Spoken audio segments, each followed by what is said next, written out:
नमस्ते, welcome to heat happy energy Amol tarot. आज देखते हैं कि क्या रिकंसिलिएशन की क्या एनर्जी है यहाँ पे। क्या ये कनेक्शन वापस हो सकता है, उसी जगह पे आ सकता है? आपके पर्सन की एनर्जीज क्या हैं? क्या एक्चुअली मूवमेंट पॉसिबल है? अम, अगर आपको लग रहा है कि स्टोरी ख़त्म नहीं हुई है, तो देखते हैं कि अंदर क्या चल रहा है यहाँ पे। देखिए, पहली एनर्जी है फोर ऑफ फर्म फाउंडेशन। ये similar to four of wands है।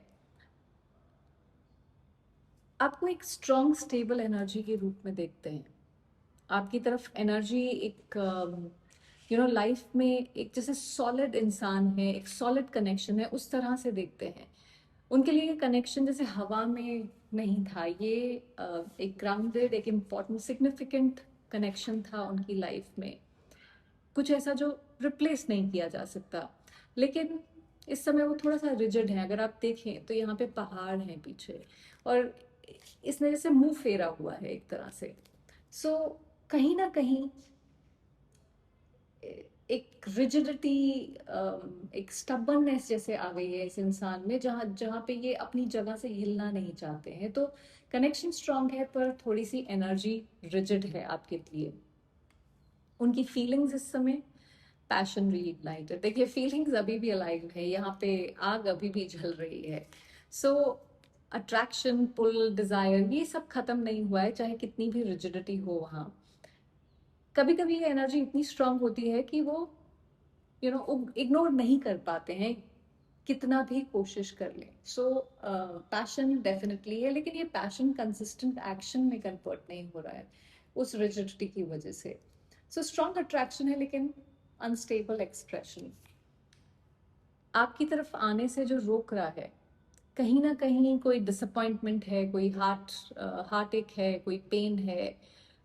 कुछ ऐसा जो उन्होंने या तो इमोशनली प्रोसेस नहीं किया है। अब मुझे नहीं मालूम कि ये हर्ट उन्होंने आपको किया है या आपने उनको किया है, बट कोई हर्ट है।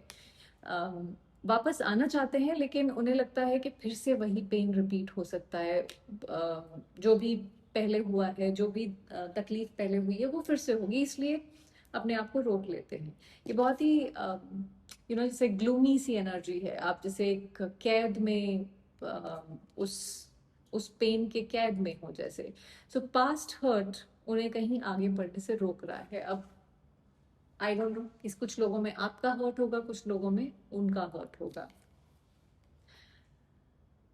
क्या वो रिकंसिलिएशन के बारे में सोचते हैं? देखिए, सोचते तो जरूर हैं, लेकिन अम, अपने अंदर ही रखते हैं उस चीज को, अपने इमोशंस को कंट्रोल करने की कोशिश करते हैं। कहीं ना कहीं उनको लगता है कि यू नो ऐसा मुझे लग रहा है कि इनको लगता है कि उसका बोझ कहीं ना कहीं उठा के घूम रहे हैं अपने इमोशंस का। खुद को समझ नहीं आ रहा है कि क्या करें। खुद को समझा भी रहे हैं कि स्ट्रांग रहो, रिएक्ट मत करो। रिकंसिलिएशन का थॉट है, पर उसे जैसे अपने आप से पुश कर देते हैं दूर। सोचते हैं पर सप्रेस कर देते हैं। अगर आपको लगता है कि ये रीडिंग आपसे रेजोनेट करती है, तो सब्सक्राइब जरूर करिएगा। Positive movement forward. देखिए, इनके नेक्स्ट एक्शंस जो है, थोड़ा मूवमेंट आएगा, स्लो ग्रेजुअल, जैसे थोड़ा टाइम लग सकता है, पर ये कोई ड्रामेटिक रिटर्न नहीं है, पर कॉशियस स्टेप्स हैं जो आपकी तरफ आएंगे। ये अगर आप इस बोट को देखें तो ये सूरज की तरफ जा रहा है। तो सन एनर्जी हो सकता है आप लोगों के लिए इम्पोर्टेंट फैक्टर हो यहाँ पे किसी तरह तरह से, क्योंकि और भी कई सारी एनर्जीज है जहाँ पे मुझे मुझे फायर एनर्जी, सन एनर्जी बहुत ज़्यादा प्रोमिनेंट दिख रही है। तो अप्रोच कर सकते हैं, लेकिन अपने पेस पर। स्लो केयरफुल मूवमेंट पॉसिबल है। अम, देखिए, अगर एक रिकंसिलिएशन होना है, उसके लिए क्लियर डिसीजन किसी चीज़ के बारे में लेना पड़ेगा। चूज वाइजली का कार्ड है, तो हो सकता है बहुत सारे थॉट्स, ऑप्शंस, सिचुएशन, सिनेरियोज हों जिनमें से कुछ डिसीजंस लेने ज़रूरी हैं। कन्फ्यूजन के साथ ये कनेक्शन आगे नहीं बढ़ सकता है, स्टेबल नहीं हो सकता है। हो सकता है आप थोड़े दिन के लिए फिर से साथ आ जाएं, पर फिर वो फॉल अपार्ट हो जाएगा, क्योंकि उसमें वो स्टेबिलिटी नहीं आ पाएगी। उन्हें चूज करना होगा या आपको चूज करना होगा। और यू नो हाफ एनर्जी से जैसे चीजें काम नहीं करेंगी, अगर आप डिस्ट्रैक्टेड रहेंगे या वो डिस्ट्रैक्टेड रहेंगे तो ये कनेक्शन काम नहीं कर सकता है। तो क्लैरिटी और कॉन्शियस चॉइस जरूरी है यहाँ पे।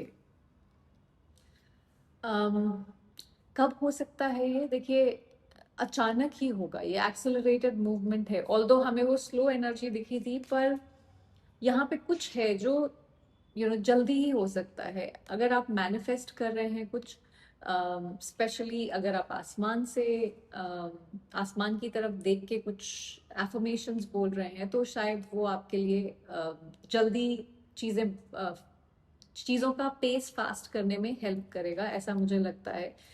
मैं रेकमेंड करूँगी कि एक तो आप तारों से बात कर सकते हैं, चांद से बात कर सकते हैं, या अगर आपका कोई पास्ट लव्ड वन है जिसको आप सोचते हैं कि तारा बन गया है, आप उससे भी बात कर सकते हैं, उससे रिक्वेस्ट कर सकते हैं, उसके साथ बात करके मैनिफेस्ट कर सकते हैं चीज़ें आगे बढ़ाने के लिए। तो एनर्जी बिल्ड हो रही है।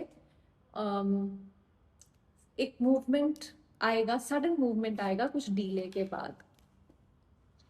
देखिए, रिकंसिलिएशन डेफिनेटली पॉसिबल है। टेम्पटेशन की एनर्जी है यहाँ पे, है जहाँ पे यहाँ पे एक चाबी बनी हुई है, तो कहीं ना कहीं चाबी अवेलेबल है उस लॉक को खोलने के लिए, और वहाँ पे एक हार्ट भी बना हुआ है चाबी के ऊपर। तो यू नो स्ट्रॉन्ग पुल है, पर इस स्ट्रॉन्ग पुल के बेसिस पे जरूरी नहीं है कि रिकंसिलिएशन हो। हेल्दी क्लैरिटी के बेसिस पे होना जरूरी है, अदरवाइज आप फिर उसी पैटर्न में फॉल बैक कर जाएंगे। रिकंसिलिएशन पॉसिबल है, पर वो पैटर्न्स वापस आना भी पॉसिबल है। इसलिए जब भी आप इस इंसान को वापस अपनी जिंदगी में बुलाएं, तो वो पैटर्न्स वापस ना आए, उसको मेक श्योर करना जरूरी है। तो कनेक्शन एडिक्टिव फील हो सकता है, और वही इसका चैलेंज है। देखिए, रिकंसिलिएशन हो सकता है, पैटर्न रिपीट होने का रिस्क है। कनेक्शन खत्म नहीं हुआ है, लेकिन ये क्लियर भी नहीं है। फीलिंग्स हैं, पुल है, वापस आने की पॉसिबिलिटी भी है, लेकिन साथ में वो लूप्स भी हैं।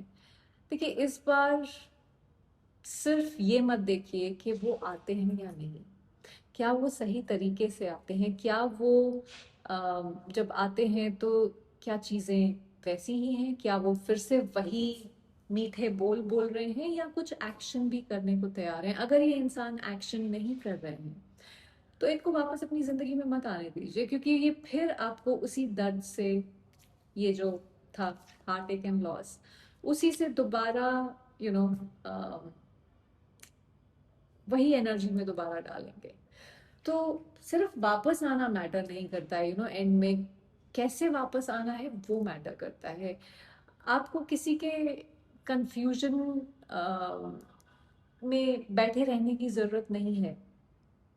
जब तक आप इस कनेक्शन को समझने की कोशिश करोगे, ये कंफ्यूज ही रहेगा। जब आप खुद को समझने लगोगे, तब चीजें अलाइन होंगी आपके साथ, या डिजॉल्व हो जाएंगी। तो इसलिए इस कनेक्शन को आप समझने की कोशिश मत करो। आपको क्या चाहिए, आपकी क्या नीड्स हैं, आप क्या डिजर्व करते हो, उस पर फोकस करो, और उसी हिसाब से किसी को अपनी जिंदगी में वापस री एंटर करने दो या एंटर करने दो। आई होप इससे आपको कुछ क्लैरिटी मिली हो। Thank you for watching.